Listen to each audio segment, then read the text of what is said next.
नमस्कार दोस्तों, आज की हमारी कहानी है तिजोरी, जो कि एक विधुर की दर्द भरी कहानी है। पत्नी के देवलोक गमन करने के बाद एक दिन पत्नी के गहने बेचकर एक भारी मजबूत अभेद तिजोरी खरीद लाया।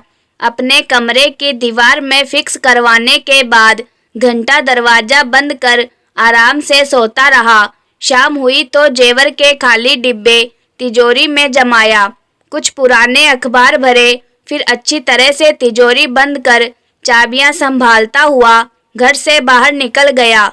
70 साल की उम्र है मेरी। 67 बसंत देखने के बाद पिछले ही माह पत्नी मुझसे जुदा हो गई। उसकी 13वीं तक तो कुछ पता नहीं चला, क्योंकि घर भरा भरा हुआ था। नाते रिश्तेदारों का आना जाना लगा हुआ था।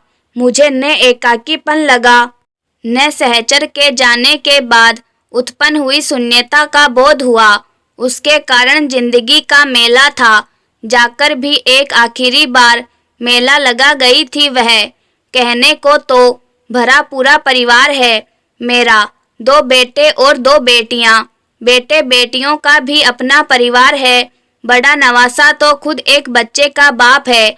जीवन में आजीविका का साधन व्यापार रहा था। बहुत लाभ कमाया, बहुत नुकसान सहा। कुल मिलाकर सुख का हिंडोला भी झूला और दुख की चटनी में रोटी भी डुबोकर खाई।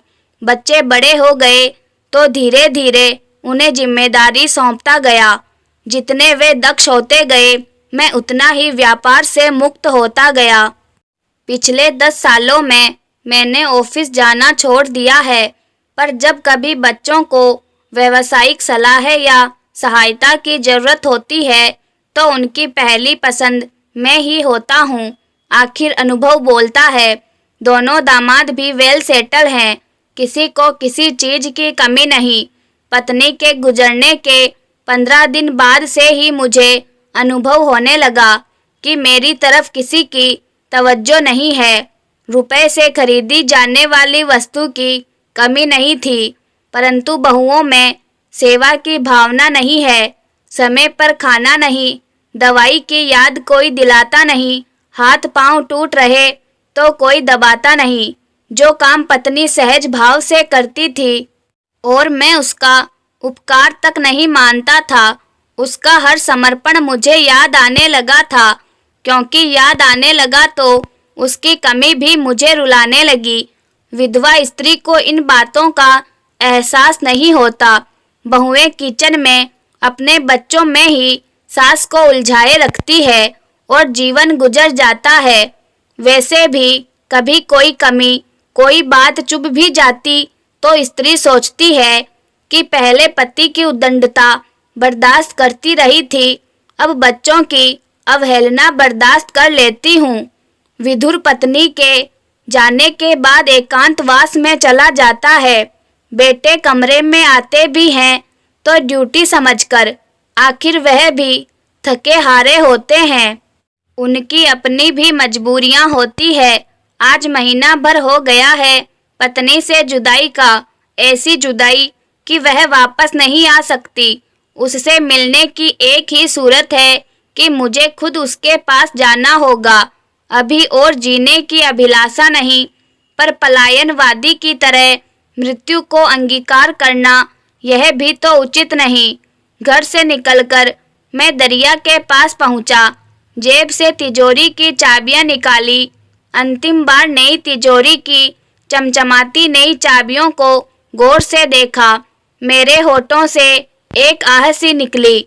फिर मैंने अपने सुखद भविष्य के लिए उन चाबियों को दरिया में उछाल दिया। मन उदास था। काश मौत पत्नी को नहीं, मुझे ले जाती, पर अफसोस ऐसा हो ना सका। बेवजह दीवानों की तरह बिना सोचे समझे सड़कों पर भटकता रहा, अपनी टांगे तोड़ता रहा। कितनी ही दूर चला आया था मैं। रात के अंधेरे में वापस अपने घर लौटा। अंतिम परिणाम आना अभी बाकी है, परंतु आसार दिखने लगे हैं।